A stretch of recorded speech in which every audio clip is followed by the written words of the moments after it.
Всем привет, дорогие друзья, с вами Александра Беликова, и я люблю пэчворк. Очень часто вы спрашиваете, над чем ты сейчас работаешь.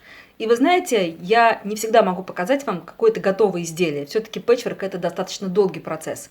Но то, что находится в работе, я показать могу. И вот сегодня такое экспериментальное видео как раз из разряда того, что сейчас на вашем рабочем столе.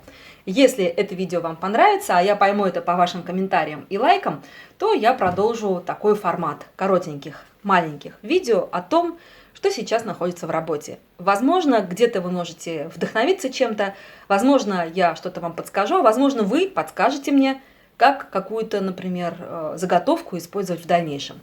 Ну вот первое, то, что у меня лежит на столе, это салфетка с осенними листьями в технике быстрой аппликации. Видео по этой салфетке доступно, это был мастер-класс, поэтому обязательно посмотрите его, ссылочку я оставлю. Это заготовки для съемок программы «Я люблю пэчворк». Я очень люблю блоки под названием корзинка, причем люблю практически разные блоки, практически во всех вариантах, все корзинки мне нравятся.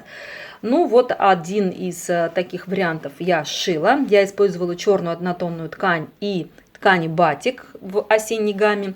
И сначала нашила такие большие блоки, они размером 8 дюймов. И хотела использовать их. Но потом оказалось, что я ошиблась в расчетах, и эти блоки для подушки очень большие. Поэтому я отложила эти блоки. И вздыхаю, потому что пришлось переделывать. И нашила блоки поменьше.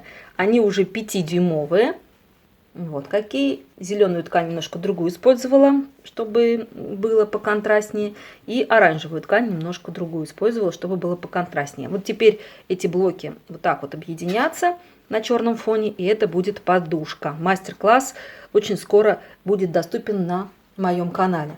А вот теперь вопрос, что делать с этими блоками, которые 8 дюймов, их у меня 4, может быть, дошить и дорастить их до чего-то, может быть, не знаю, какую-то дорожку из них сделать. В общем, дорогие друзья, буду рада вашим комментариям, посоветуйте, что мне сделать с этими блоками.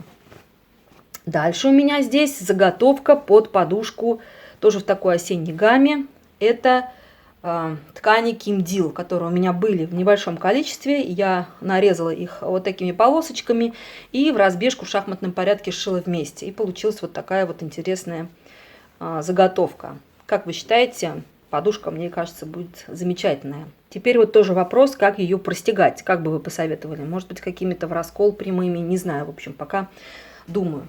А эта замечательная, красивущая звезда, это большая-большая салфетка, которую я шила в рамках совместника с Мариной Саханчук.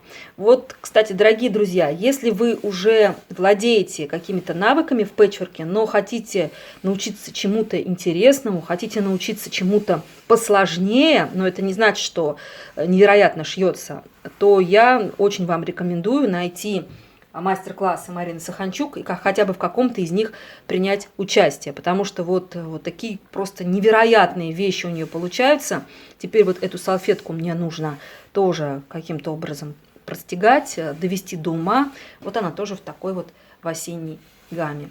Поделитесь, пожалуйста, дорогие друзья, над чем вы сейчас работаете. Мне очень интересно. И, кстати, оставляйте комментарии под этим видео, как простегать эту заготовку и что сделать из этих блоков корзинка, которые оказались слишком большие для подушки. Я буду очень рада вашим комментариям.